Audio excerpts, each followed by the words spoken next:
Yesu asifiwe. Bwana bariki sana wote mliohudhuria, lakini pia na wale ambao mmehudumu kila mmoja kwa namna yake. Bwana awabariki sana.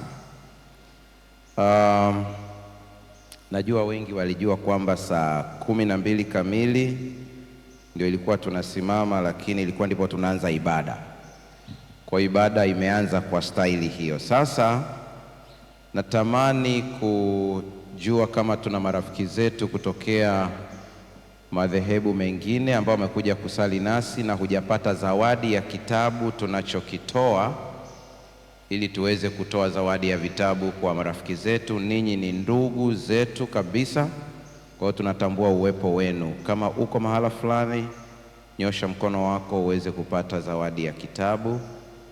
Umetokea Lutheran, Pentecost, Assemblies of God, Roman Catholic, Islam, nyosha mkono ili uweze kupatiwa zawadi. Asante sana, Mungu awabariki sana. Mungu awabariki sana. Na inawezekana pia unahitaji karatasi ya maombi. Unaweza pia ukanyosha mkono wako, kuna wahudumu ambao watakupatia karatasi ya maombi. Unaweza ukanyosha mkono wako mahali ulipo ili uweze kupewa karatasi pia. Wale wa karatasi ya maombi, asante sana. Bwana awabariki. Ni nani ambaye leo ndio mara yake ya kwanza kuja asubuhi ya leo? Hebu nyosha mkono. Mara ya kwanza kabisa unasema mimi leo ndio mara ya kwanza kuja hapa. Ni wengi kweli kweli. Mungu awabariki sana. Karibuni sana. Basi kuna mambo kadhaa ambayo natamani tuweze kuondoka nayo. Sasa leo ni siku ya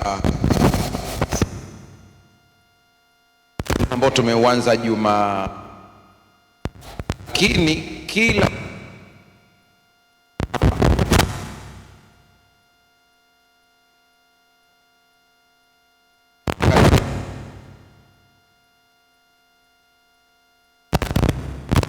kazini. Haleluya. Kila siku asubuhi tuna maombi hapa. Mungu awabariki sana. Kama unaandika, nione wale ambao wamejiandaa kuandika ili niweze kutawala spidi yangu ya kusoma, ambao wanasema sisi tunaandika ili nitawale spidi yangu. Asante, naona ni wengi. Haya, ukiona kuna mali nimekuacha, kuna point ulitamani kuiandika, usione aibu kuniambia rudia hapo, mimi nitarudi tu. Nitarudi tu. Nyosha tu kwa mkono hapo, pastor umeniacha, mimi nitarudi tu. Maana lengo langu hasa ni ili uweze kuelewa. Sasa hii kigeuka upande mwingine itakuwa sawa. Asante sana kwa kujali. Tumesomewa fungu letu kuu, fungu kiongozi katika kitabu cha Kumbukumbu la Torati sura ya 33 fungu la 29.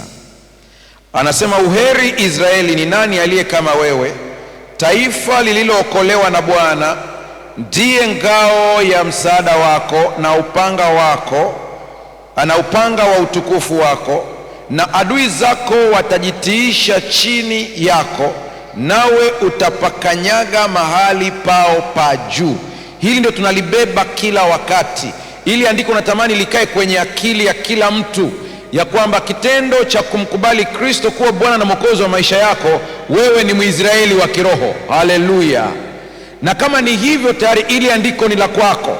Sasa anasema wewe ni heri, maana Bwana ndiye ngao yako. Ili andiko kilitazama linalingana sana na andiko la Luka, ambapo Yesu alikuwa anawaambia wanafunzi wake, nimewapa mamlaka, nimewapa amri ya kukanyaga nyoka na nge na nguvu zote za yule adui, wala hakuna kitakacho wadhuru au kuwashinda. Ujasiri wetu wote unatokana na Yesu Kristo. Haleluya. Leo tunaangalia mamlaka yako katika Kristo na jinsi ya kuyatumia. Kama unaandika, basi unaweza ukaandika hilo, mamlaka yako katika Kristo na jinsi ya kuyatumia. Mamlaka yako katika Kristo na jinsi ya kuyatumia. Hayo mamlaka utayatumiaje? Mamlaka hayo Ndugu zangu mnaonisikiliza, mlioko hapa na wengine ambao wako mbali, kitendo cha kuwa ndani ya Kristo Yesu, kitendo cha kumpokea Kristo kuwa Bwana na Mwokozi wa maisha, kinatupatia sisi nguvu na mamlaka ambayo baadhi ya waumini wataingia kaburini na hawajatumia. Inasikitisha sana. Baadhi, sijasema wote, baadhi. Hata malaika tu tuliopewa ni wengi sana kutulinda, lakini nasikitisha kwamba kuna baadhi ya watu mpaka ataingia kaburini, kuna malaika hawakufanya kazi katika maisha yake sawa sawa, walitenda kazi kidogo sana. Na hii ndio sababu hata siku ile tutafutwa machozi, sababu mojawapo ya kulia ni kwamba utaonyeshwa fursa ambazo Mungu alikuwa amekuwekea hapa duniani, lakini uliishi maisha ya mateso sana. Kwa hiyo natamani leo tuweze kuelewa mamlaka ambayo tumepewa katika Kristo Yesu. Jambo la kuzingatia la kwanza kabisa, ambalo kama unaandika unaweza ukaliandika hili: mamlaka ya kiroho, mamlaka ya kiroho huanzia na kumalizikia kwa Kristo pekee. Hili likae kwenye ubongo, hili ndo likae, yani lipigie mstari kwenye akili yako, maana siku utakapoenda ukidhani ya kwamba hii mamlaka inatokana na wewe, utakuwa umechemsha. Ni Kristo Yesu peke yake. Na hii imesababisha tunaita wito, hata kwa watu ambao tayari ulishabatizwa, uko kanisani, unatoa zaka, una ushirika, lakini unaweza ukajichunguza ukagundua kwamba ulikuwa hujapokea wokovu bado. Ulikuwa hujampokea Kristo, ulikuwa unaishi kidini zaidi, hujakabidhi maisha yako kwa Yesu. Wakati mwingine tunaita wito hata kwa watu waliobatizwa zamani, ya kwamba umeelewa vizuri wokovu katika Kristo Yesu. Nilibahatika kuona barua moja ya Ellen White, alikuwa anamwandikia mtoto wake, kwa sababu hili fundisho kwenye kanisa letu lilianza mwaka 1888, ndipo lilianza rasmi kwenye hili kanisa. Na wakati linaanza hili fundisho, palitokea mtafaruku mkubwa sana kati ya viongozi na wafundishaji. Wale ambao kwa idara ya vijana wamesoma story ya mtu mmoja anaitwa Wagona. Wakati wake huo ndio walianza yeye na mwenzake, wakaanza kuelezea hii nguvu ya Kristo Yesu, wakaanza kufundisha, wakaambia mbona mnatoka nje ya mstari. Pakawa na upinzani mkubwa, hawakukubalika. Viongozi wakasema hii ni injili ngeni ambayo inaletwa, hao vijana wastopishwe, wasiendelee kuhubiri. Usiku Ellen White anapata maono, anaonyeshwa kitabu kikubwa kinashuka kutoka mbinguni, kinaelekea kwenye makao makuu ya kanisa la Wasabato. Anasema wakati nimekiona kikishushwa, nikafurahia na kushangilia, nikimwambia Mungu umetuletea kitu. Anasema lakini ghafla minyororo ikawa imefunga kile kitabu na kurudisha tena juu. Anasema nililia usiku kucha na kumuuliza Mungu ni nini. Anasema ni kwa vile nimeleta ujumbe wangu wa haki kwa njia ya imani, lakini umekataliwa, ninauondoa. Ndio kwa mara ya kwanza na yeye akawaita wale vijana akina Wagona, akaambia hebu nielezeni hiki kitu ambacho Mungu amewapa ni nini. Wakaanza kuelezea damu ya Yesu na nguvu yake. Wokovu tunapataje? Tunatembeaje tukiwa na uhakika wa wokovu bila kujali changamoto za maisha, ya kwamba tumeokolewa, tuwe na ujasiri wote. Na yeye akaanza kufundisha, anamsimulia mtoto wake, anamwandikia barua yake. Wale mnao Google mnaweza mkakundana na hii barua huko kwenye mitandao mkaiona. Anamwambia kijana wake, nimeona nguvu ya injili kwenye makambi baada ya kuwaambia watu juu ya wokovu kupitia Yesu Kristo. Anasema naam, nimewaitisha wito wakajitoa. Anasema kilichonishtua ni kwamba idadi kubwa ya waliojitoa ni wachungaji. Mshike mkono jirani yako, mwambie umesikia? Idadi kubwa kabisa. Anasema nimeshtuka kuona kwamba ni wachungaji. Maana yake ni nini? Nikisimama kuhubiri hapa, nitakwambia kile ninachokijua. Kama sijampokea Yesu binafsi, mimi ninayeongea na wewe, siwezi kukufanya wewe umpokee Yesu. Haiwezekani. Ni lazima nikuambie kitu ambacho mimi mwenyewe kimegusa maisha yangu. Nikikuambia wokovu ndani ya Kristo umegusa maisha yangu, nikuambia kwamba Yesu ana mamlaka aliyonipa, nikuambie jinsi ambavyo nimeona matokeo katika maisha yangu, uzoefu wangu binafsi. Huyu Yesu ninamjuaje? Ndipo na wewe utamtamani huyo Yesu. Haleluya. Kabla sijaingia hapa, mchungaji wa kanisa hili alikuja hapa, anaenda kufanya huduma mahala fulani hapo hospitali asubuhi ya leo, amewahi hapa. Akaniambia, pastor, kuna mtu amenifuata, nilimwelekeza kwako juzi hapa. Alikuwa na mgonjwa yuko Muhimbili. Yule mgonjwa alikuwa anaishiwa na damu, kila wakati wakiweka damu inaisha hapo Muhimbili, na nikana kwamba walikuwa wanasubiri tu. Anasema, lakini ulikuwa hujajua hiki nikuambie. Nikamwambia, mchungaji, nieleze. Anasema mgonjwa amepona na anabatizwa Sabato hii ijayo. Sasa nataka naulika hapa kidogo, akili yako ifunguke. Huyu mtu ambaye mchungaji ameniambia hajakanyaga hapa, yuko lakini amepokea muujiza, ila aliyeko humu ndani anasubiri mpaka ashikwe mkono.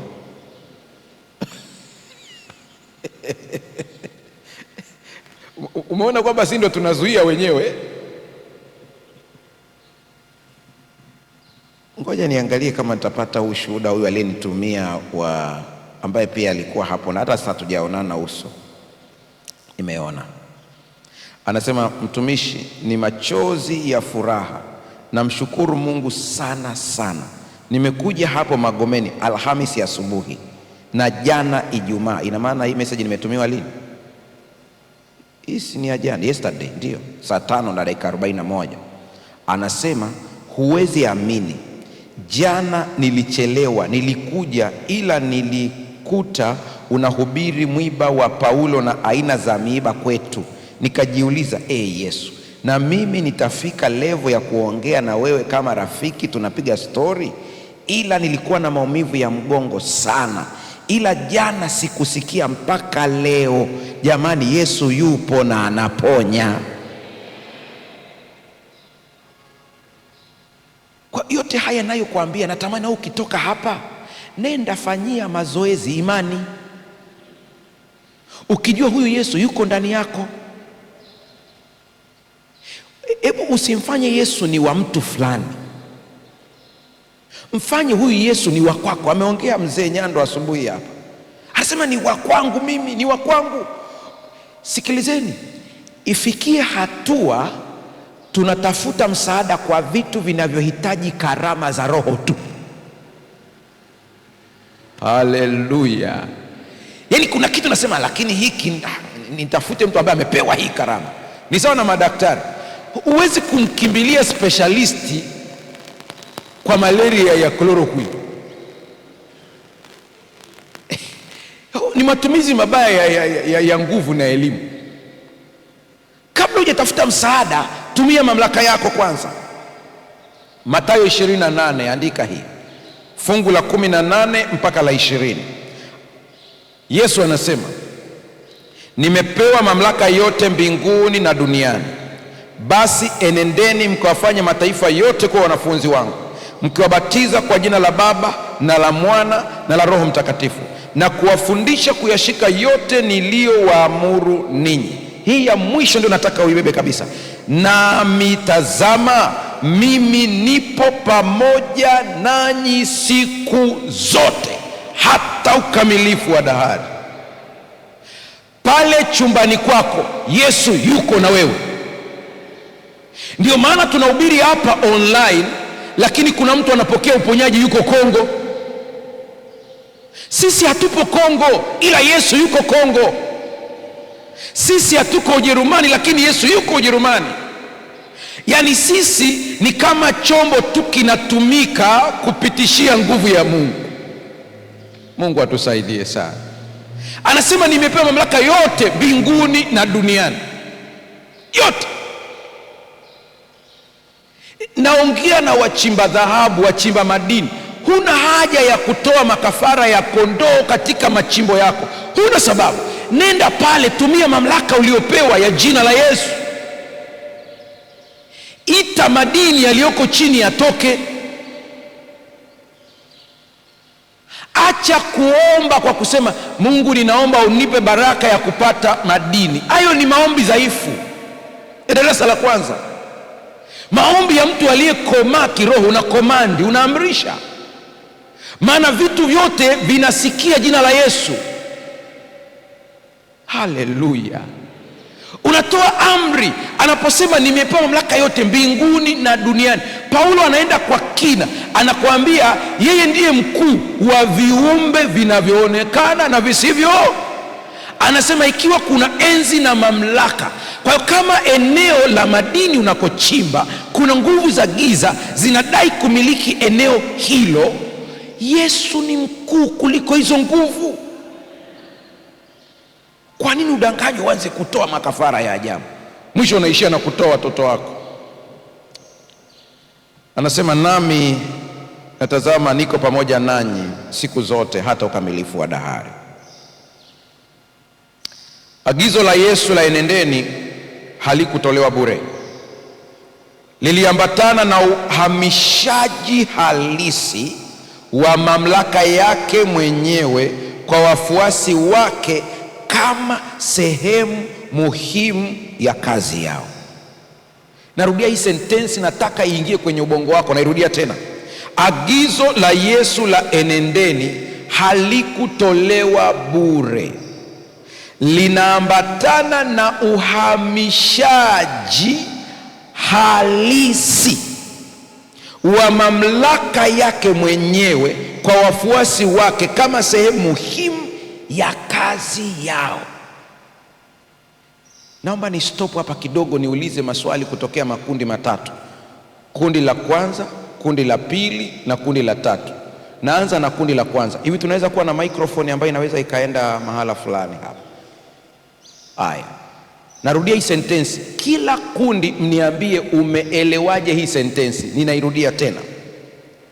Agizo la Yesu la enendeni halikutolewa bure. Liliambatana na uhamishaji halisi wa mamlaka yake mwenyewe kwa wafuasi wake kama sehemu muhimu ya kazi yao. Anyooshe mkono mtu yeyote hapa aseme hii sentensi ameelewaje. Jaribu tu. Nani ajuaye? Wenda nikakupa zawadi.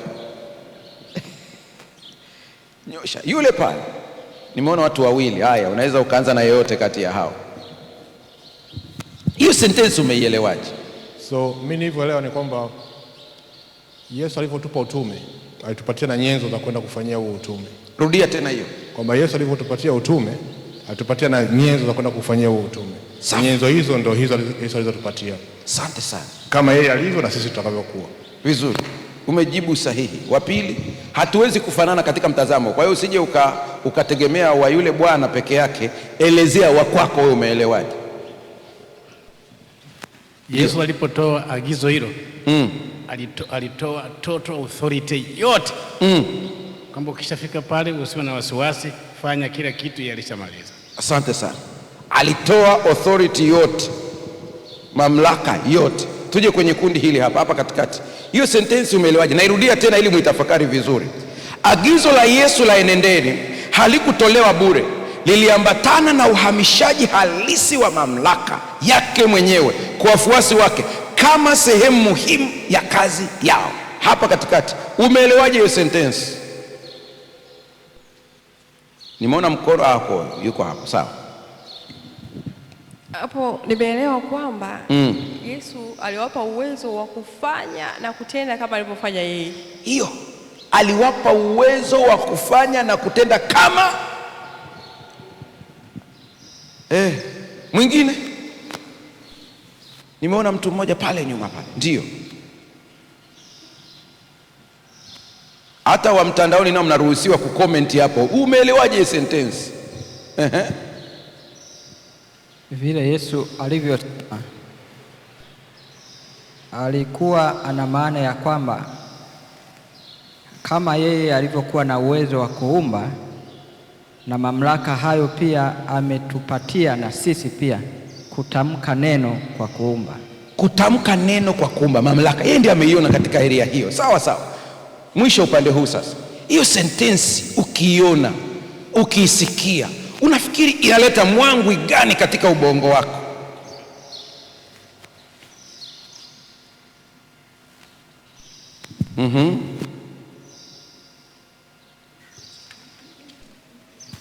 Nguvu ambayo watumishi wataondoka kwenda nayo, hawaendi wao peke yao, wanacho ni kwa uwezo wa Roho Mtakatifu, na Yesu anakuwa kalitamka, nguvu ya Mungu inamuongoa ule ambaye bado hajamtambua Yesu.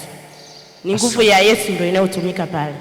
Kuna saa imekatakata hapo, sijapata mtiriko vizuri, sijui ni umbali sana au asogee kidogo ili tuweze kupata hiyo sentensi yake vizuri. Nasema katika watumishi wa Mungu wanapoenenda katika kufanya kazi ya Mungu, wanavyotamka, wanatamka kwa kinywa chao, lakini pale Roho Mtakatifu anakuwa ndio anayewaongoza, na nguvu ya Yesu inakuwa iko pamoja nao. Yaani Yesu anaonekana mwenyewe pale. Sawa sawa kabisa. Asante sana. Kuna wa mwisho hapo, nadhani kama amesogea karibu, tumsikilize huyo wa mwisho huyo. Amen. Bwana sifiwe. Amen. Yesu anaposema hivyo ametuachilia mamlaka ya kuwafanya watu kuwa wanafunzi. Ina maana hata kama ni mgonjwa tunatumia ile mamlaka ambayo Yesu ametuachilia ili jambo litokee. Amina. Mamlaka ambayo Yesu ametuachilia ili mambo yafanye nini? Yatokee. Tuyaunganishe mawazo haya yote, tuwe na wazo moja. Nauliza wote tu, najibu akilini mwako. Ukisikia serikali imewaambia wanajeshi wetu waende kupigana, wakati ule tunapigana na Uganda, Rais Nyerere akatoa matamko kabisa kwamba uwezo kwanza, sababu tunazo na nguvu tunazo. Wale wanajeshi wakaenda, alafu kagundua kwamba walienda hawana silaha hata moja. Mwenye makosa hapo ni nani? Ni rais. Lakini anapowatuma na watuma, anawapa matenki ya kupigania, silaha za kutosha kabisa, mafunzo na kila kitu. Anaposema kwamba mamlaka tumepewa, ina maana kwamba wewe uliyeko hapo, ukifunguliwa macho yako ya rohoni, ukaona silaha ulizopewa ni nyingi na hujatumia. Zipo tu, yaani unatembea nazo tu, zipo, lakini hujatumia.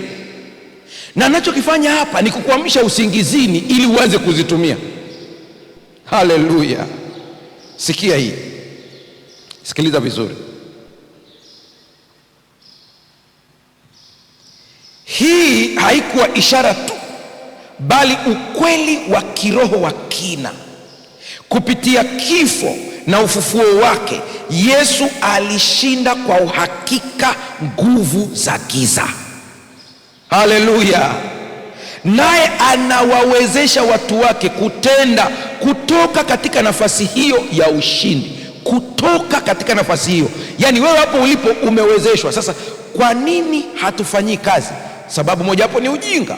Ujinga na upumbavu ni vitu viwili tofauti. Ujinga unaondoka, ila upumbavu hauondoki.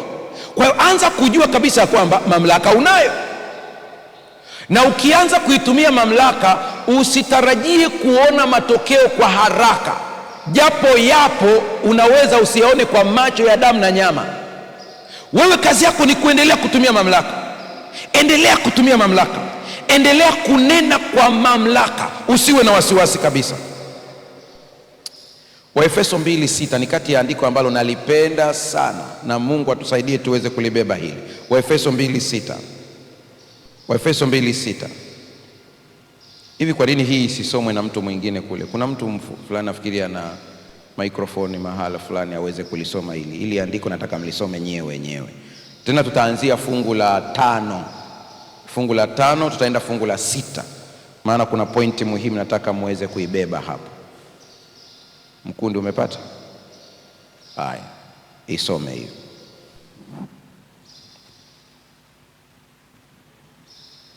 Waefeso sura ya 2 tuanzie fungu la 5 na la 6. Biblia inasema, ndio, hata wakati ule tulipokuwa wafu kwa sababu ya makosa yetu, ndio, alituisha pamoja na Kristo, yani tumeokolewa kwa neema. Ndio.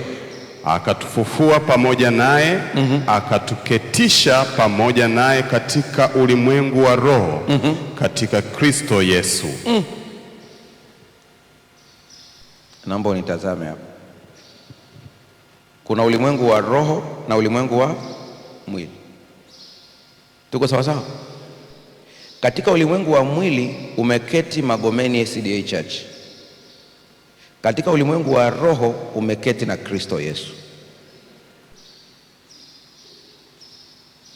Kwa hiyo hapa ulipokaa namna hii tunakuona tumekaa hapa, umekaa katika mwili. Lakini mamlaka yako katika roho ni mamlaka yale yale ambayo yapo katika Kristo Yesu. Hii ndio nimewapigia kelele waumini wote nikawaambia, msitishiwe na wachawi. Hakuna mchawi anayeweza kukuua, maana wewe haukai hapa. Haleluya! Wao ni wa hapa ila wewe sio wa hapa. Ila wanaweza kukutishia. Kutishia kupo hata kwenye vita za kawaida kati ya Urusi na Ukraine, wanatishiana. Huwa kuna vita za maneno, propaganda ni kawaida kwenye vita, hakuna kipya. Unaweza ukasikia kujamaa wanatishia kabisa na kuambia tutaingia mpaka sehemu fulani ndani ya dakika 20. Ni propaganda, zipo. Hasa wewe unaongozwa na propaganda mpaka umekuwa muoga. Shetani huwa na tabia ya kutishia, anakuambia nitakuua. Wakati mwingine wewe ndio umeruhusu hayo mambo mwenyewe kwa kihoro chako. Unaogopa, umetishika, usingizi hulani. Ukilala kidogo ukisikia kapaka kamepiga rao, unasema wamekuja leo wananitoa. Hautolewi. Kama wanaweza kukutoa wewe, wakamtoe Yesu pale. Haleluya! Kama hawezi kumtoa Yesu, uko salama. Lakini pastor, mbona nasikia kama kuna kakitu kamegusa hapa? Propaganda. Propaganda ni za kawaida, hizo zipo. Nimewaambieni kuna watu walikufa kwa tarehe zao zilifika kabisa, lakini shetani akatangaza ni yeye na watu wakaamini. Ukimpokea Kristo kuwa Bwana na Mwokozi wa maisha yako, unamilikiwa na utawala mwingine usioshindwa. Mbona tunashusha hadhi hii nguvu ya Yesu?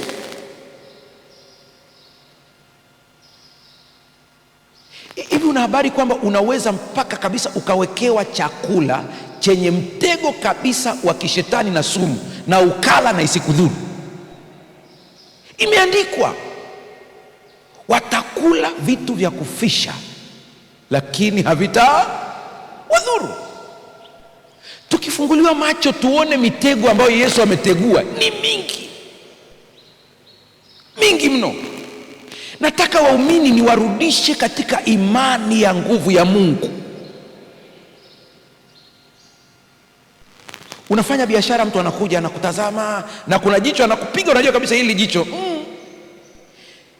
Nikwambie, kama akikutazama na jicho baya akakutamkia maneno mabaya kukuangusha kibiashara, ukaruhusu uoga ukaingia ndani yako na ukarudia yale maneno akilini mwako, umejiloga mwenyewe. Kama hujanielewa sema rudia. Maana pita nakwambia huuzi, utauza. Ukiuza hapa utajua mimi ni fulani. Kuna kaklipu sijui mmekaona na nyie huko mtandaoni, kamzee mmoja, ni igizo la Kiswahili, wakakakata kale kaklipu peke yake. Yule mzee anamtishia bwana, anamwambia tena umenitibua, utaona leo kwenu hamlali. Unaweza usilale kwa sababu ya woga, yale maneno yanarudiwa akilini mwako, Mtu anakutishia anakuambia kabisa hutauza, ndivyo utajua mimi ni fulani, kwenu hiki na hiki na hiki hayatatokea. Na ukishaanza kuyarudia yale maneno aliyokuambia kwenye ubongo wako, unayaamini. Aliniambia mimi sitauza, ona wateja wamepungua, alisema kwetu hatulali, na unashangaa usingizi unapotea. Kumbe ni stress hormone imepanda automatiki. Alafu ile ya usingizi ikapotea, unasema kama alivyosema ndivyo ilivyo. Sasa unasema mchungaji, tunayaondoaje haya maneno? Huwa inatakiwa katika ulimwengu wa kiroho mtu akikutamkia neno baya unatakiwa kulipiga juu kwa juu. Si Israeli ilipigwa makombora kutoka Irani ya kutosha, ilikuwa inapangua.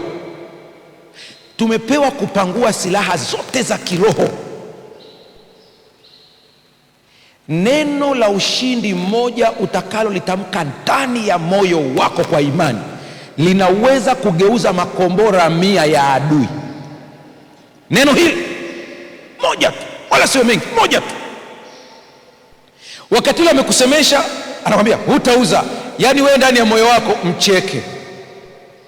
Cha kwanza mcheke kabisa, na unamcheka sio kwa sababu eti unajidai, unamcheka kiukweli kabisa, maana unajua umeketishwa pamoja na Kristo Yesu. Yaani kama unamkebehi tu hivi, unamweza Yesu wewe. Ngoja niwaseme vizuri kidogo watu wa Magomeni kwa jana mlifanya kazi nzuri ambayo nilipenda sana. Wakati yule mtu mmoja alikuwa anafunguliwa, pepo anamtoka straight, kamati ya maombi, wazee wa kanisa wakaenda wakamchukua moja kwa moja. Kwingine mtu anaweza akaanguka, watu wanafanya nini? Wanaangalia. Moja kwa moja amekampeleka huko ndani. Nimefika huko ndani, timu inafanya kazi kwa mamlaka. Niliingia hapo nikasikiliza kidogo, nilipotoka Balinda straight nikasikia jinsi wanavyoomba, nikasema hawa wanavyoomba hawa wameanza kujua mamlaka yao.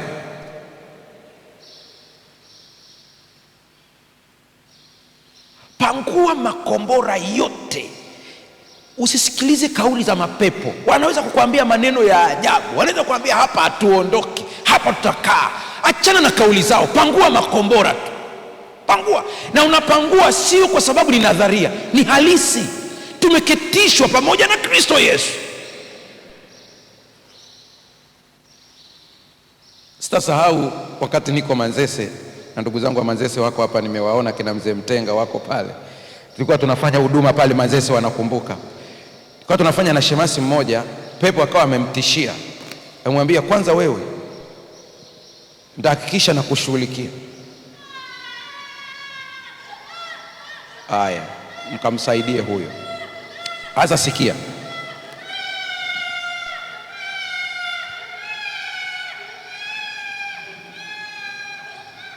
Ni kawaida wakati wa shuhuda kama hizi nguvu za giza kutetemeka.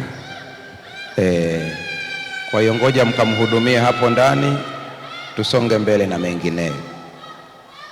Sasa wakati ule tunafanya yale maombi, unajua baadaye shemasi wangu tumeshamaliza, ananiambia, pasta, kuna kakitu nakasikia hapa, naomba uniwekee mikono. Nikamwambia sikuwekei mikono. Sikuwekei mikono kabisa. Hapana, yani hakakuwepo. Nikamwambia shida yale maneno uliyaamini. Ukishayaamini yale maneno unampa adui mamlaka. Nataka niwaambieni wote mlioko hapa, usikubali kuentertain maneno ya shetani hata siku hii, hata utishiwe kiasi gani. Sasa ana tabia moja ambayo muikariri kabisa. Akikushindwa kukusemesha moja kwa moja, anachukua kigoda na kusemesha kwenye akili yako. Anaanza kuambia tena, sikilizia na mguu kabisa, kuna kakichomi kameanzia hapa. Laiti ungelijua level yako sio ya nchi hii. Haleluya. Tena mpaka Yesu anasema anayewagusa ninyi amegusa mboni ya jicho.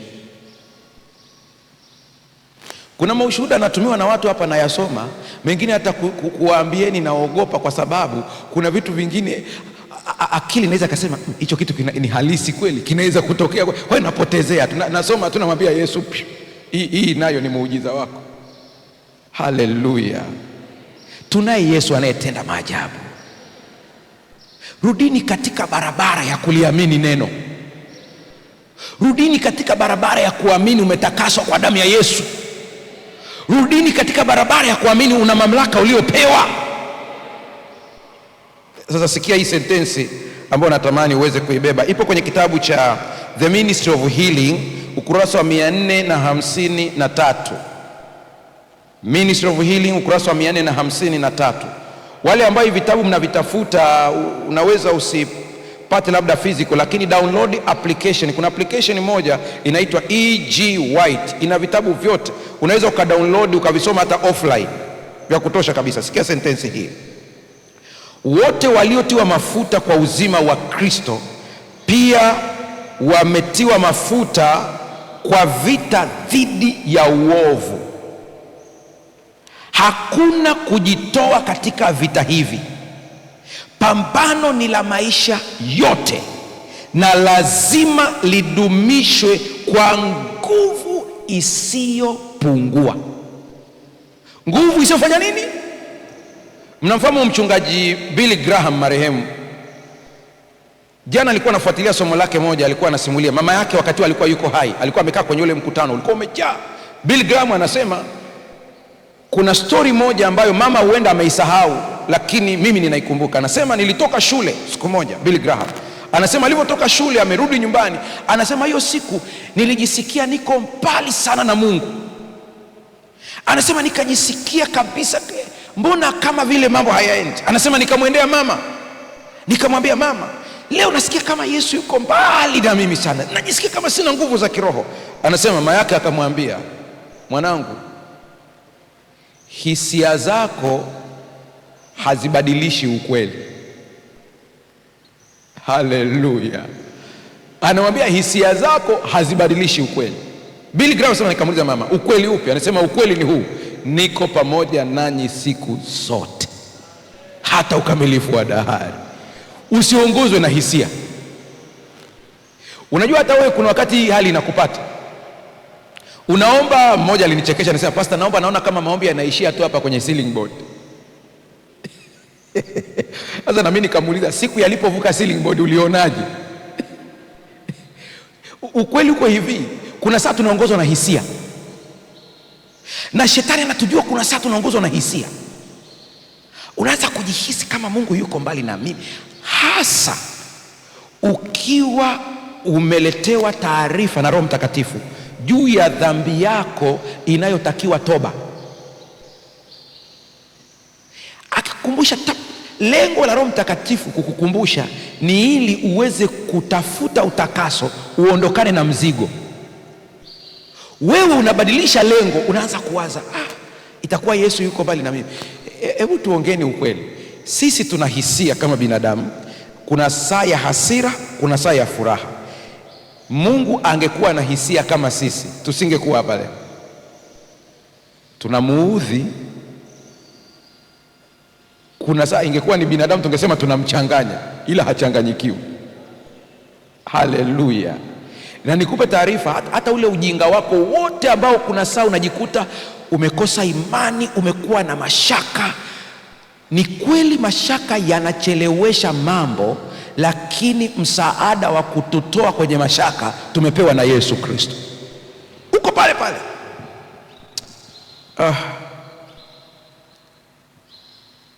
Nini maana ya mamlaka hii? Mamlaka waliopewa waumini si dhana tupu iliyofungwa katika mjadala wa kithiolojia. Hapana, inabeba maana halisi kwa maisha yetu ya kila siku. Nikitoa mfano wangu wakati mwingine kwamba kuna saa nina misi ndizi za kuchoma na nakuta mfukoni sina hela, alafu namwambia Yesu, maana yangu ni kuambia kwamba unaweza ukamwambia Yesu hata vitu vidogo. Haleluya. Narudia tena,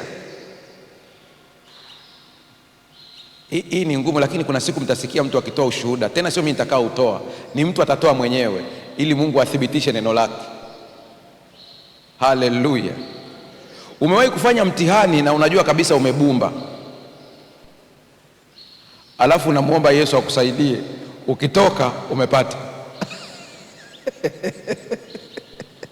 Na unajua ule mtihani ukija, wewe mwenyewe unasema kwa kweli hapa ni mkono wa Mungu. Nilichemka hapa. Yaani unajijua kabisa. Ukiamini ya kwamba Mungu ana mamlaka ya kubadilisha hata mtihani ambao ulichemka, umeanza kukomaa kiroho. tunamlimiti Mungu kwamba anaweza akatenda tu hapa, anaweza akatenda tu hapa, anaweza. Hapana, Mungu wetu ana mamlaka kubwa. Jiachie katika neema, mwache atende. Luka 10:19 ndio ambao nililinganisha na ile Torati 33:29, mpaka nimeshangaa kwa nini zote zina 9 mwisho.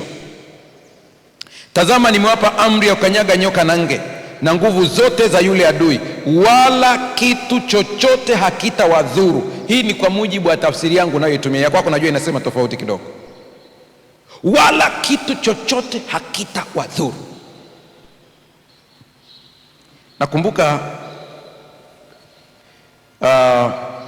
mama mmoja alikuwa ameletewa mjukuu wake pale nyumbani ili aweze kuishi naye wakati wa likizo. Binti yake akawa ameondoka. Sasa ile familia ni zile ambazo wanapigana vita, familia hii inapiga vita familia hii nyingine.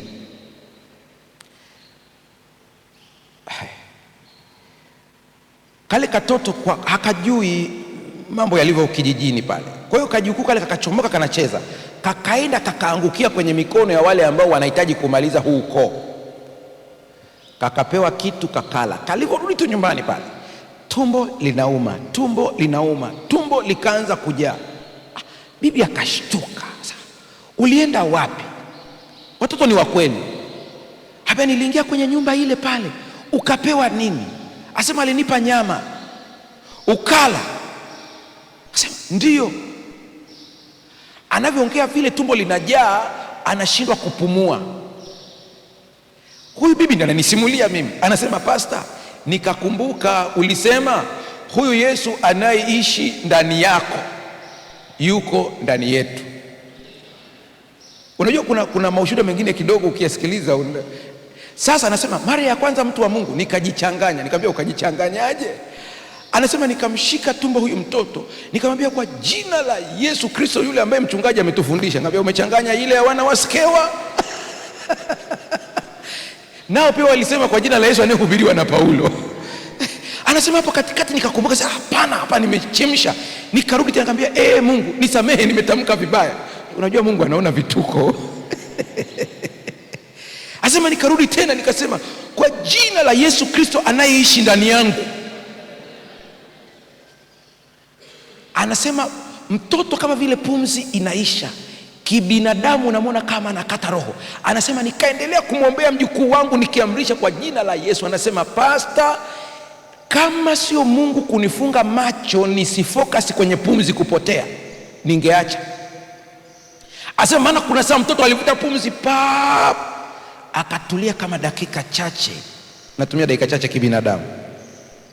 Anasema akarudi tena, anasema ile amerudisha mara ya pili akatapika kila kitu. Anasema mtoto akatoa nyama nyeusi. Mimi nikisikia hivi vitu vinanipa nguvu, huwezi kuelewa. Kwa sababu nasema watoto wa Mungu wameanza kutumia mamlaka.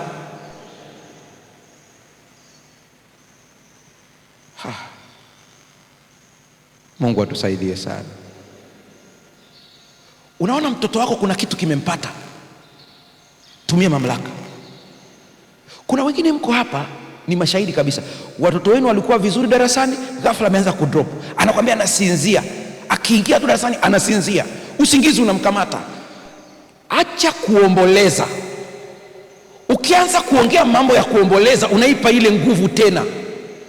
Unaanza kuomboleza, sasa imekuwaje Mungu, imekuwaje? Sikia, mchukue mtoto wako, weka mikono juu yake, kemea roho ya usingizi. Na ukimaliza kukemea, usiishie tu kwamba ninaikemea roho ya usingizi iondoke kwa jina la Yesu, unaishia hapo.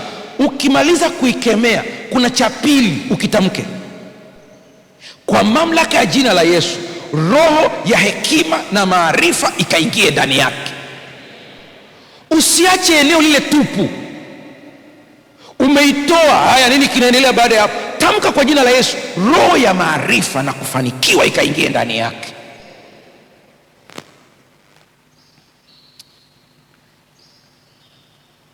Kitabu cha Testimonies to Ministers and Gospel Workers, ukurasa wa 38, anasema jina la Yesu liwe neno letu la ulinzi. Haleluya! Alama yetu ya utambulisho, kifungo chetu cha umoja, mamlaka ya mwenendo wetu na chanzo cha mafanikio yetu. Hii sentensi imebeba. Mchungaji, unamaanisha nini? Najua naongea na watu wa Kariakoo, mko hapa. Lile eneo la Kariakoo mlione hivyo hivyo. Siku ukifunguliwa macho ukaona, utanielewa. Acheni kuishi kizembe. Acheni kuishi kizembe. Lile ni eneo ambalo ni la kimataifa, lina draw interest za roho. Roho mbalimbali zinahitaji kuwepo hapo kumiliki. Panga bidhaa yako ndani ya moyo wako ukitamka jina la Yesu. Hii gospel workers, huyu mama alikuwa anawaandikia wachungaji na wahubiri wa Injili, ndio anawaandikia hii statement hii. Jina la Yesu liwe neno letu la ulinzi. Kama kuna kitu kinanilinda, jina la Yesu. Ndio maana natamani watoto wetu hao wadogo wote tuwajaze hili jina likae midomoni mwao, ili akipata shida yoyote asiite mama, aseme Yesu. Haleluya! Ikae kwenye akili. Ndugu zetu Waislamu, kwa mujibu wa taratibu zao, mtoto anapozaliwa wa Kiislamu lazima apigiwe adhana kwenye sikio la kulia. Mtoto mdogo. Sijajua wazee wa kanisa mtanisaidia, nadhani Pastor Philbert Mwanga atakuwa ameshapita huku kwenu wakifundisha mtaala mpya wa shule ya Sabato. Walishapita Kwa hiyo nikisema sasa hivi nasema mkiwa mnajua ninachokisema. Tuna lesoni ambayo imetolewa na watu wengine wa madhehebu mengine mlioko hapa. Hivi vitabu nao visema havina ubaguzi, na nyinyi mnaweza mkavitumia kwa watoto wenu, kwa sababu target yetu ni kuwasaidia watoto kumjua Yesu tangu wakiwa wadogo. Nadhani hapa nje vinauzwa, ile duka letu siliko hapa, vinauzwa. Kuna vya watoto kuanzia 0, yani 0 kabisa. Sasa utafiti uliofanyika ni huu: mtoto mdogo akiwa tumboni anasikia kabisa. Hawa wanazuoni waliofanya utafiti, nadhani ni University of Chicago kama sijakosea, walimchukua mama mjamzito. Baba wa huyu mtoto aliyeko tumboni ni mpiga gitaa mzuri. Kila siku akawa anapiga gitaa wakati mke wake ni mjamzito, alafu kuna wimbo anauimba. Mimba iliyofika miezi, ile trimester ya mwisho ni miezi 6, yule bwana akaambiwa aache kupiga gitaa, kama nitakuwa sijakosea hizi data vizuri.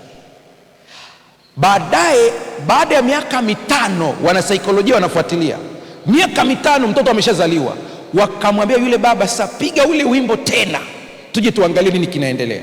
Mtoto amekaa pale ametulia.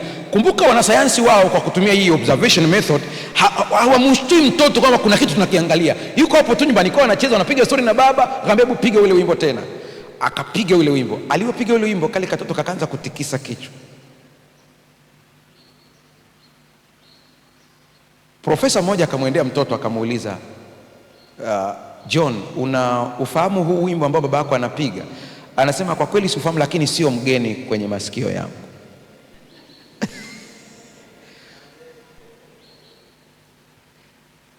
Nyie ambao ni wajawazito, ongea na kale kajamaa mle ndani, kanasikia. Ndio maana kuna vingine vinazaliwa vinachukia baba zao. Kwa sababu alipokuwa anatibuliwa, mama alikuwa anaingia kule chumbani anasema, yani huyu mtu amenifanyia hivi na hivi na hivi. Mama anadhani anaongea mwenyewe, kumbe anaongea na kale kajamaa, kanasikia.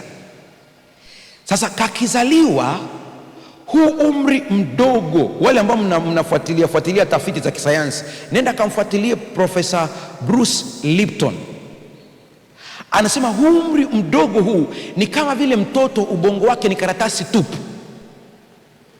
Ana taarifa chache za tumboni alizotoka nazo, lakini ni kazi yako kuandika taarifa mpya. Haleluya! Tunatamani kakiwa kadogo, kako hapo hakajui kuongea, lakini tamka neno Yesu linaingia. Kanakuwa hakataweza kutamka kwa usahihi, lakini katalirudia. Ukiona mtu anaangukiwa na mti anasema mama, mama atakusaidia nini? Lakini sema Yesu, Yesu atakusaidia. Huko kwenye ndoto, huko ndio tunajua kwamba tumejaza nini subconscious. Huko ndotoni huko, ukijikuta unatamka kwa jina la Yesu ndotoni, safi kabisa, subconscious yako iko vizuri. Ila unaamka hapo kwenye ndoto yako unaanza kutamka mama yako sio nani, rekebisha. Jina la Yesu lina nguvu.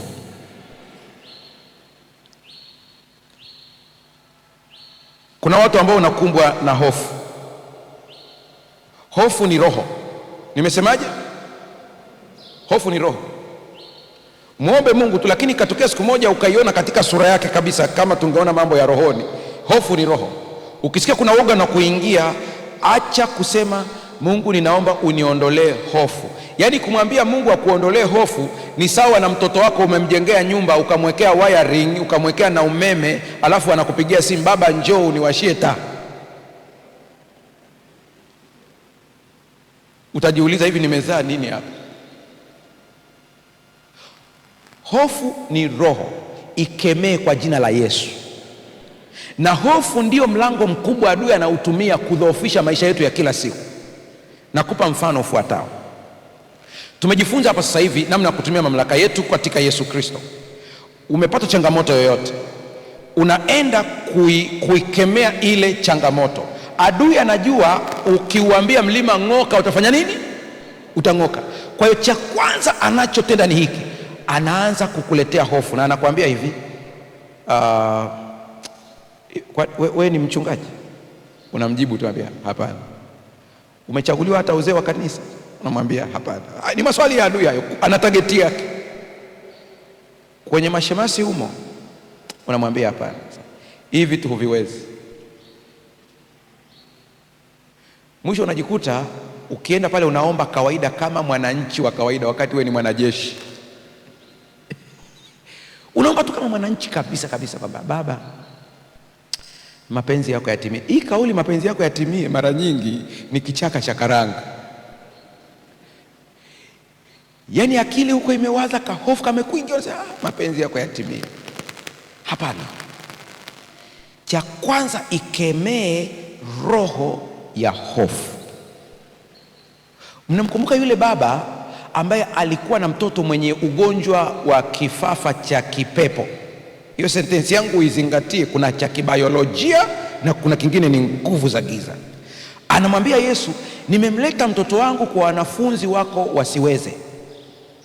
Yesu akaanza kuuliza, amekuwa hivi tangu lini? Mwandishi mwingine wa Biblia anaelezea kuna sentensi moja ambayo Yesu alimwambia, ukiamini yote yawezekana. Akasema naamini.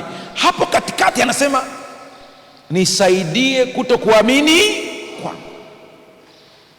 Nataka hapa akili yako itulie, ujue kuna gia moja, kuna goli fulani hapa, usipoangalia unafungwa. Wewe ni binadamu, una damu na nyama, huo ukweli hauwezi kupingika. Tumekubaliana? Ni kawaida kushikwa na woga. Usije ukatoka hapa tena na hatia nyingine. Kusikia woga ni kawaida, ni hali yetu ya kibinadamu, lakini usiuruhusu woga ukae. Haleluya. Ndugu zangu wa kanda ya Ziwa ndio watanielewa kuliko watu wengine wote. Ukiwa na mtumbwi, umeenda kuvua dagaa, umeenda kuvua samaki, uko kule katikati, upepo umeanza kupiga. Upepo mkali ukipiga, unapiga kiasi kwamba kuna maji yanaingia kwenye mtumbwi. Jamani, si ndio hivyo? Maji yanapoingia kwenye mtumbwi ni kosa la jinai kuyaacha. Unachota, unachota unatoa, unachota unatoa. Ukiacha yale maji, mtumbu unafanya nini? Unazama. Ni kawaida kusikia woga. Hiyo ni response tumepewa kwa asili ili kuchukua hatua, lakini usiuruhusu woga ufanye nini? Ukae, utoe. Namba 2, hata baba wa imani anaitwa Abraham, kuna wakati alikuwa na mashaka. Naongea na watu wa binadamu. Si mnakumbuka alivyoenda kule akasema Sara ni nani? Dada yake, wakati ni mke wake. Ule ni woga. Ukimsikia Mungu anamrudia Abraham tena anamwambia Abraham, usiogope, mimi ni ngao yako, ni kwa sababu amekuwa na nini? Sasa ufanyeje? Cha kwanza, usiruhusu woga ukae, kimbilia kwa Mungu kwa kujikumbusha maneno ya ujasiri. Haleluya. Ukijikuta unaomba kuna mashaka yanakuja, usije ukaingia kwenye hatia tena ya kusema sasa nimekuwa na mashaka, naomba naona hii haitatokea. Hapana, usijiingize kwenye hatia nyingine tena. Mashaka yamekuja, umeyatambua, rudi kwa Kristo haraka, mwambie nisaidie kutokuamini kwangu. Pale pale umegeuza gia, adui umeshamsambaratisha, Mungu anakuvisha tena ujasiri na imani. Haleluya. Mnamkumbuka Petro? Petro wakati amemwambia Yesu, kama ni wewe niamuru nije kwako, akaanza kutembea juu ya maji. Mnakumbuka nimepiga vita sana hii hoja kwamba watu wanasema Petro alizama kwa sababu alikuwa na kiburi. Sio kweli. Petro hakuwa na kiburi saa ile. Kilichosababisha azame ni alibadilisha macho yake. Badala ya kumtazama Yesu akatazama upepo. Hiyo ndio kosa. Ile akisikia uko pepo unakuja, akisikia upande huu pepo unakuja, sasa natoboa hapa kweli. Tayari miguu ikaanza kuingia. Kilichomwokoa Petro ni kukumbuka msaada unatoka wapi. Akasema, Bwana niokoe. Akamshika, akamvuta, akaanza kutembea juu ya maji. Sikia, Bwana niokoe, si ina maana kwamba kuna woga. Akashikwa.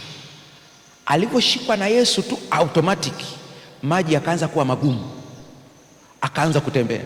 Yesu akampa funzo, akamwambia, mbona uliona shaka? Pastor, unamaanisha nini? Kuna wakati katika mashaka yetu tukimwita Yesu tunabebwa kwa neema.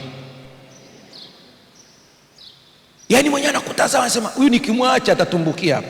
Njoo twende. Sisi tulioko hapa ni mashahidi. Kuna mambo Mungu ametuvusha, tukiangalia kwa uhalisia wake ni neema ilitubeba. Mafundisho yote yalievaporate. Kuna sasa unakumbwa na jambo kama mafundisho yote ninayofundisha hapa yanapotea kichwani. Yakipotea usiingie kwenye hatia nyingine. Mwambie Bwana nisaidie kutokuamini kwangu. Atakushikilia. Andika Mathayo sura ya 4, utaisoma kwa muda wako. Hii utaisoma kwa muda wako. Nataka tu nikwambie sentensi moja ili uweze kuibeba tunapokaribia kufunga. Jua nguvu ya neno. Nimesemaje? Ndio. Jua nguvu ya neno. Katika sura ya 4 ya Mathayo utakuta Yesu akiwa anaongea, kila aliposhambuliwa anasema imeandikwa. Imeandikwa. Imeandikwa. Shetani kwa kujua ya kwamba katika neno la Mungu tuna ujuzi na mamlaka, ametubadilishia sasa. Watu wanasoma hadithi, story, yuko busy na hizi entertainment zote unazoziona zimeletwa ni kututoa katika mstari wa neno. Tunatoka kabisa. Mimi nikiona mtu ana Biblia mpya sana,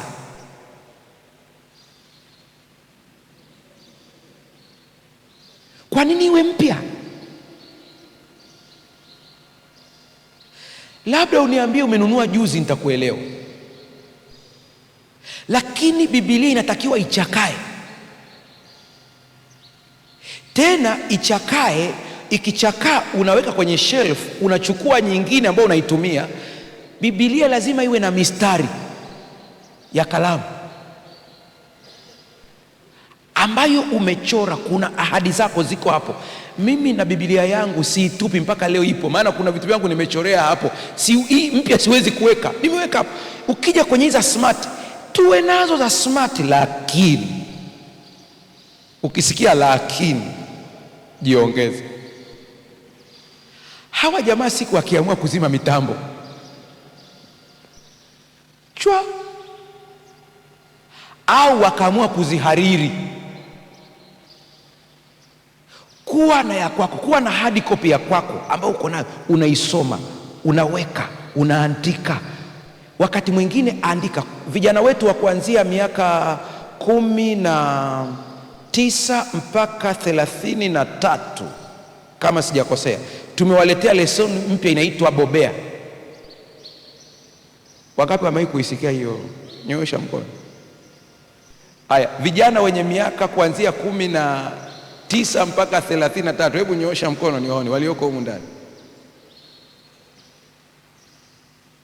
Haya, shusha. Mkitoka hapa mkachukue lesoni yenu hapo, kama hazipo wataagiza. Ile lesoni ukiitazama ilivyo, ina sehemu ya kuandika sana. Wanasaikolojia wamethibitisha hili. Mtu anayerudia kitu kwa kukiandika, kinaandikwa kwenye ubongo. Andika Biblia yako.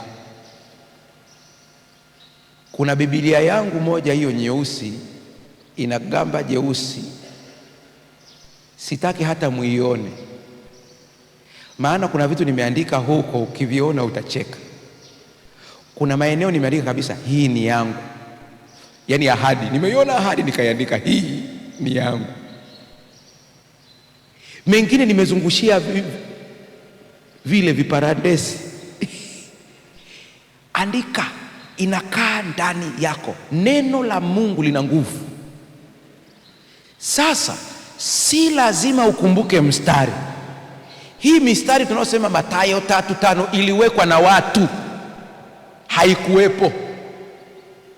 Lakini shetani analijua neno, ukilitamka anajua. Ndio maana Yesu hakusema katika Zaburi 2 mstari wa 4 imesema. Hauwezi kusikia anasema hivyo. Yesu anasema imeandikwa, mtu hataishi kwa mkate tu. Haleluya. Katika ulimwengu wa roho adui anajua hicho kitu. Nikupe mfano wa haraka.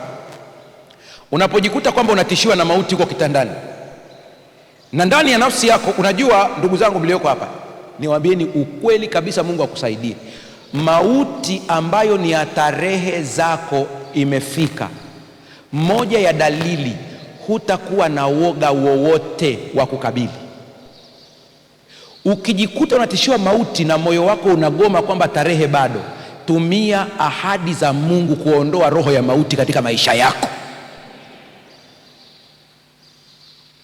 Iambie kabisa, mtu hataishi kwa mkate tu, bali kwa kila neno linalotoka kwenye kinywa cha nani?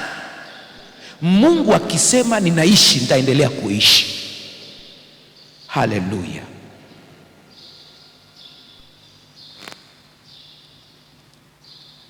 The Great Controversy, ukurasa wa 593. Biblia ndiyo ghala la silaha ambapo tunaweza kujifunza kwa ajili ya pambano. Viuno vyetu lazima vifungwe kweli. Lazima tuvae dirii ya haki, ngao ya imani na upanga wa Roho. Lazima tuvivae hivi. Sasa hizi sentensi, kwa wale ambao mtaangalia kwenye slide za video yetu official, mtaziona zikiwa zimewekwa moja kwa moja pale. Kwa hiyo hata kama hutaipata hapa sasa hivi, hutaweza kuiandika ambayo nakwenda kuisoma, utaiona pale ikiwa imeandikwa, utaifuatilia vizuri. Nataka tu nikupe mifano ifuatayo. Namna ya kutumia mamlaka. Tumia misemo kama ifuatayo: kwa jina la Yesu ninaamuru hofu iniache. Sasa hii sentensi ijaze kitu kingine kule mbele ambacho kinakukabili. Kwa jina langu wata, ombeni lolote kwa jina langu. Kwa hiyo sentensi hii uitumie: kwa jina la Yesu ninaamuru hofu hii iniache. Sentensi ya pili, kwa jina la Yesu ninasema amani na utulivu katika hali hii ya vurugu. Hapa naongea kwa wale watu ambao unakuta kuna saa ubongo, amani haipo, umevurugikiwa, msongo ni mkubwa kabisa. Usitumie dawa wewe sio wa dawa bado. Tunawapa dawa watu ambao ni wakufunga kamba, watu ambao wanakwenda kujidhuru, ambao hawezi kutumia akili yake kutamka mamlaka. Wewe bado sio mtu wa kutumia antidepressants, bado una akili yako timamu. Amuru kwa jina la Yesu msongo uondoke. Depression ni roho, ikemee kwa jina la Yesu. Haleluya. Tumia sentensi hii, kwa jina la Yesu ninatangaza uponyaji na nguvu kwa mwili wangu. Hii sentensi ni tofauti na mtu anayesema Yesu ninakusihi uniponye ugonjwa niinuke baba nikafanye kazi. Hawa watoto watakula nini Mungu wangu? Unamuuliza Mungu ndio awapikie? Tumia mamlaka yako. Haleluya. Tumia mamlaka. Marko 4:39. Andika tu, utaisoma kwa muda wako. Marko 4:39. Mzee Nyando, tuna dakika ngapi? Okay. Sikia hii. Akaamka, akaukemea upepo, akaiambia bahari, kimya, tulia. Haleluya. Haleluya. Kimya, tulia. Sasa hii application ichukue kwenye vitu vyako.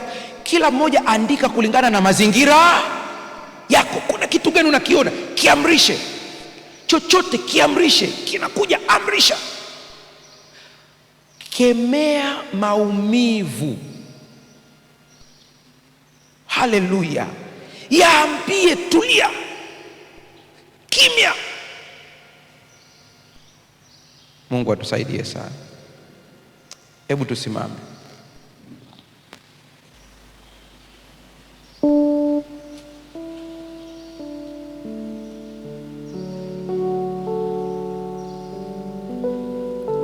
Kabla sijasoma hii sentensi ya mwisho, leo tuna chakula cha asubuhi hapa. Kwa hiyo kanisa hili limejiandaa vizuri. Niulize, je, kuna mtu ambaye anatamani apewe bahasha kwa ajili ya kuchangia mkutano wetu unaoanza tarehe 10 katika viwanja hivi na mimbari hii? Unasema na mimi natamani kuchangia mkutano huu. Nyosha mkono wako mahali ulipo uweze kupewa ile bahasha nyeupe kwa ajili ya ibada, kwa njia ya matoleo. Asante, kuna watu wako kule, wale wenye bahasha, naomba muweze kusambaa kwa wingi wenu ili kuwasaidia watu hao. Nyosha tu mkono wako mahali ulipo, nyosha.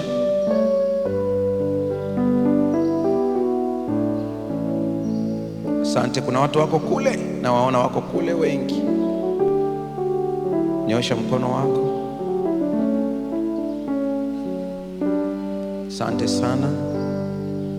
Nyosha mkono wako ili uweze kupewa bahasha. Nahitaji awamu ya bahasha ikipita, nitataja jambo lingine.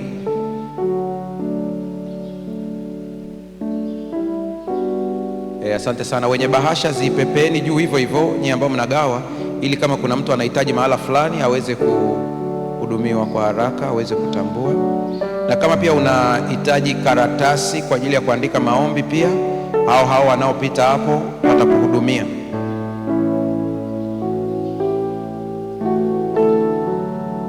Asante sana.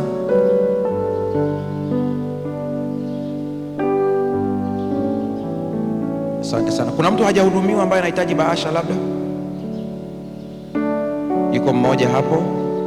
Kuna mwingine anahitaji bahasha, hujahudumiwa?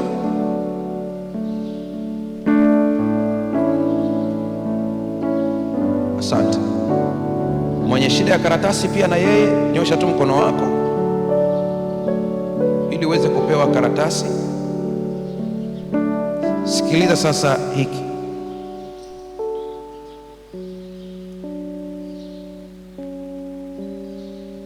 Maisha ya kila siku mara nyingi huleta wasiwasi kuhusu fedha, afya au mahusiano. Badala ya kushindwa na hofu, tunaweza kwa makusudi kutangaza amani ya Mungu na tumaini letu kwake. Haleluya, haleluya, haleluya. Kwa kuamini nguvu hii, tunajifungamanisha na mawakala wa Mungu wasioonekana kutusaidia na kututoa katika changamoto yoyote. Kumbuka, aliye upande wetu ni mkuu kuliko upande wao.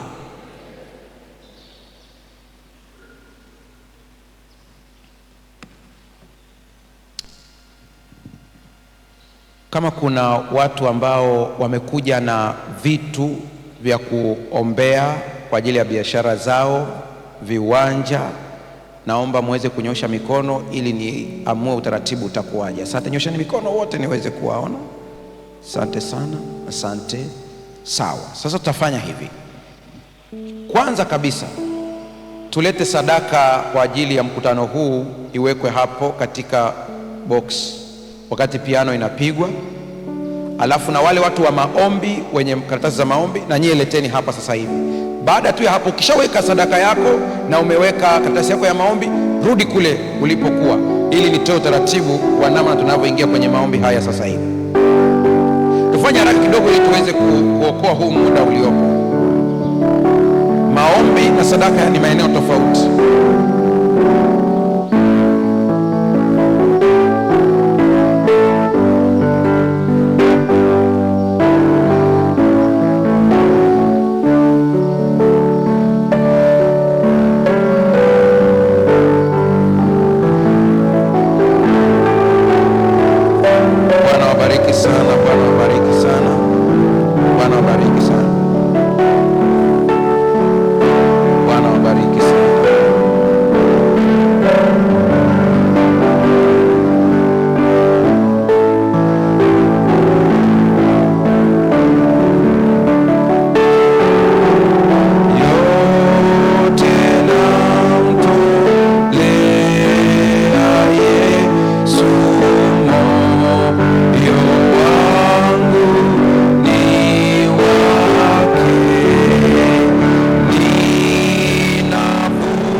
wote ambao wanapambana na changamoto za viwanja, migogoro ya viwanja, kuto kujenga, wamebakia hapo hapo, hao watakuwa mstari wa kwanza mbele.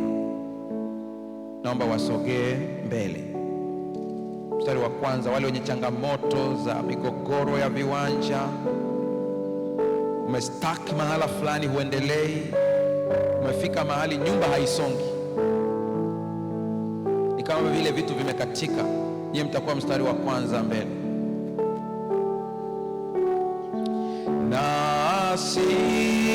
Nasikia mwito ni sauti yako,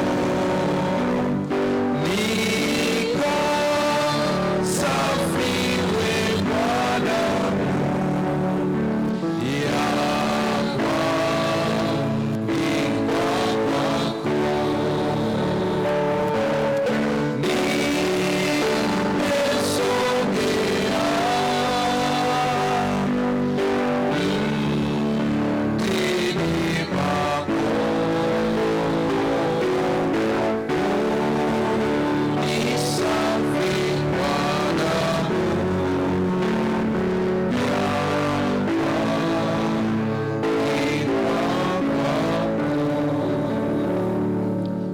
ambao mtaingia kwenye interview, CV yako umekuja nayo, utafuata hapo.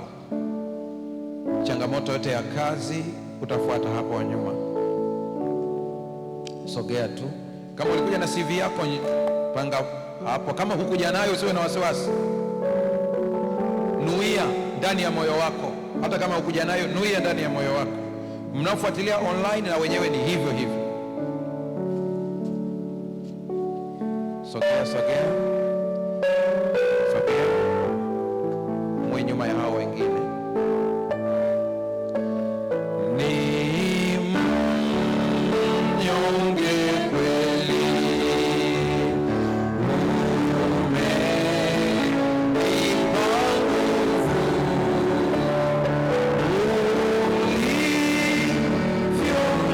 ulivyonisafisha.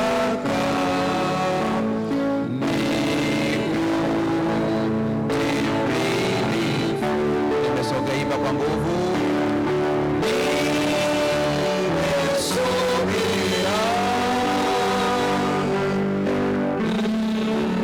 mtini wako, unisafi Bwana.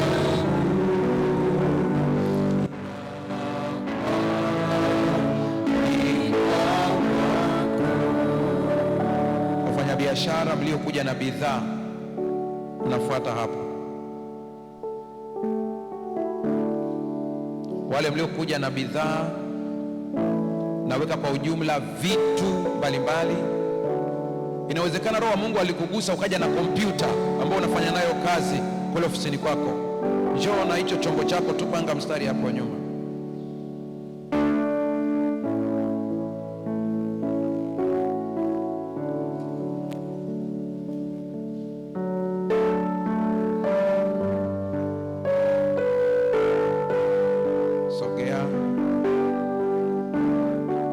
Tuongeze spidi kidogo.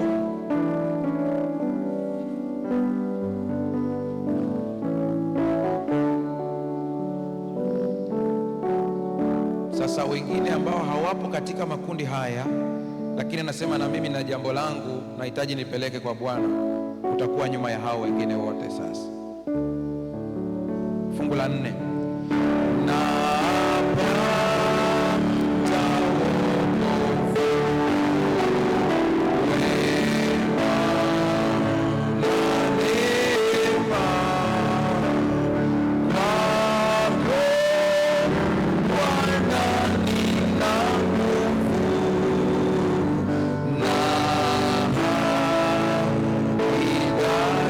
rudia hilo fungu kimaanisha na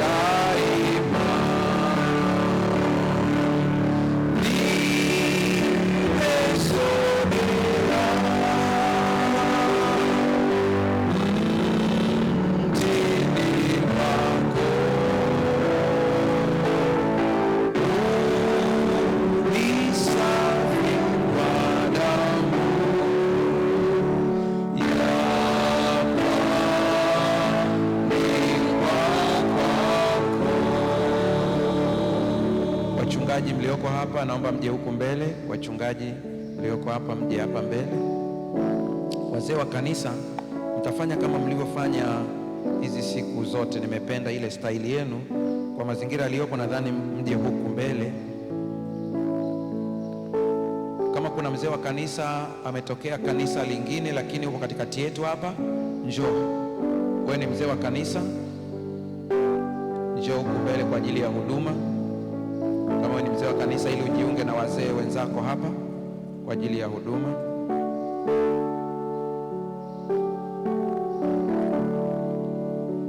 Watoto wa Mungu, niwakumbushe haya tunapoingia kwenye maombi. Katika baraka yoyote ambayo Bwana atatupatia, tumwombe Mungu atufundishe midomo yetu imtukuze yeye. Tunapojaribiwa kibinadamu kuelekeza utukufu kwetu, tumwombe Mungu atusamehe, maana yote haya yanatutendea kwa neema, sio kwa haki yetu, ni kwa neema. Lakini ninawaomba kutoka moyoni mwangu kabisa, kutoka moyoni ninawaomba, katika mafanikio yenu mlio nayo na mtakaoyapata, msiwasahau yatima, msiwasahau wajane, msiwasahau watu wanaoteseka, msisahau kujifungamanisha na kazi ya Mungu, msisahau wainjilisti wanaokwenda kufanya kazi kwenye mazingira magumu, msiwasahau hao watu. Ukiweza kumlipia mshahara wa mwaka mzima, fanya hivyo. Ukiweza kumlipia kodi, fanya hivyo. Ukisukumwa kumnunulia hata viatu, nguo za kuvaa katika utume, wakati mwingine Mungu atakusukuma hata kumnunulia pikipiki ili akafanye kazi kule, fanya hivyo. Msiwasahau hawa watu, msisahau kulitegemeza kanisa lenu. Mungu awabariki sana.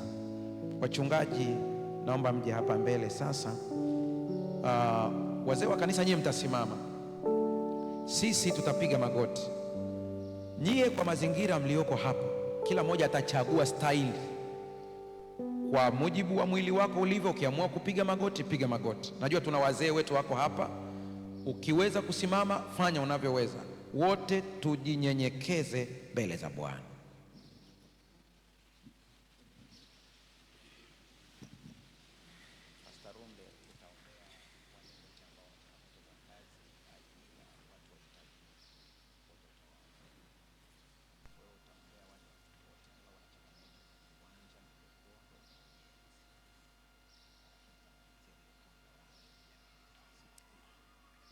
Kwa dakika moja ninaomba mpiga piano apige kwa utaratibu tunapoingia kwenye maombi ya kutafakari. Wakati piano inapigwa, tumia huu muda kuweka akili yako katika mudi ya maombi. Karibisha uwepo wa Roho Mtakatifu katika akili yako ili Roho afanye kazi. Hatujui kuomba, ila Roho anatusaidia. Kwa hiyo karibisha uwepo wa Roho Mtakatifu ndani ya akili yako sasa. Njoo Roho Mtukufu, uoshe moyo wangu, utakase nia yangu, njoo unijaze sasa. Roho Mtukufu, njoo unijaze sasa, utakase nia yangu, njoo unijaze sasa.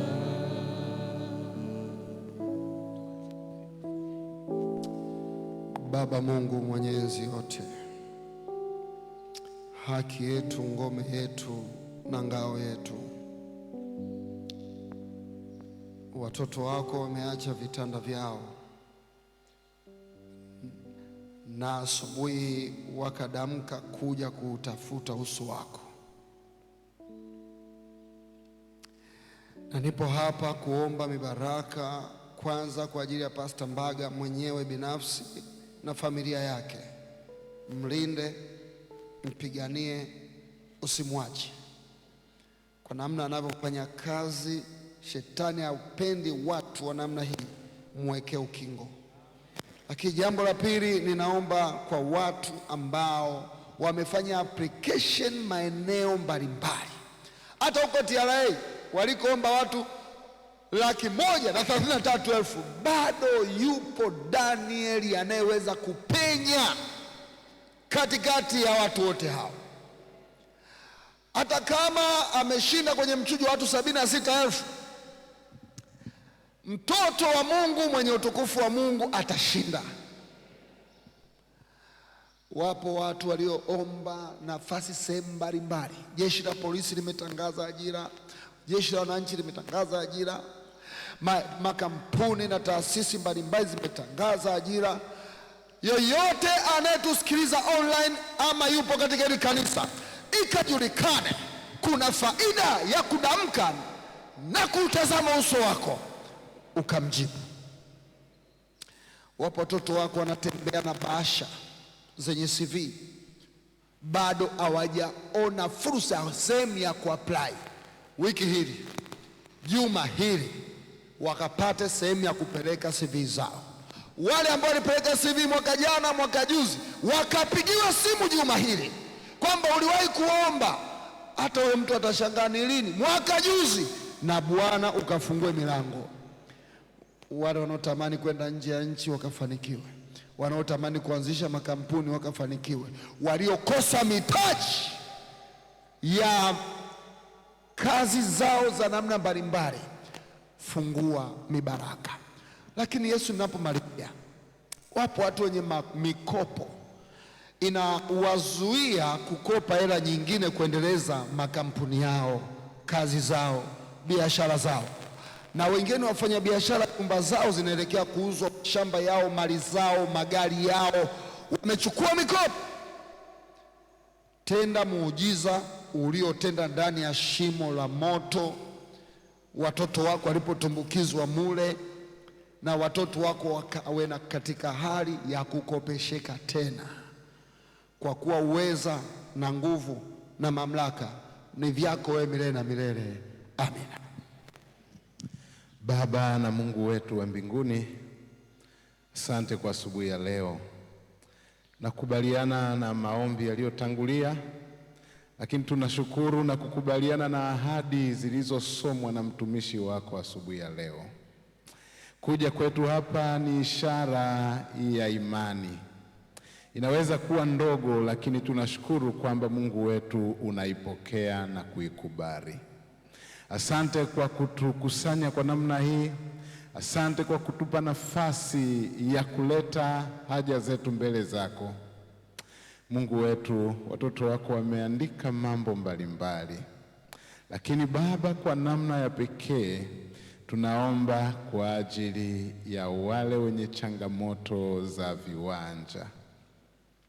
Wako watu wana kesi hata hawajui zilianzia wapi.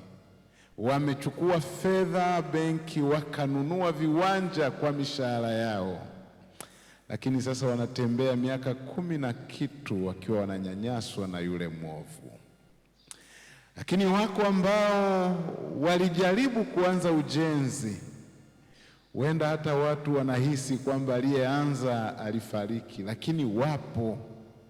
Shetani ameweka vikwazo.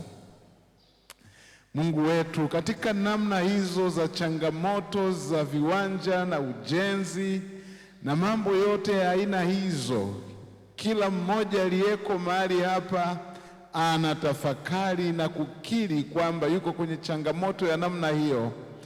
Baba, tunakuja mbele zako, tunaidai ahadi yako, kwa sababu ahadi yako ni ya kweli.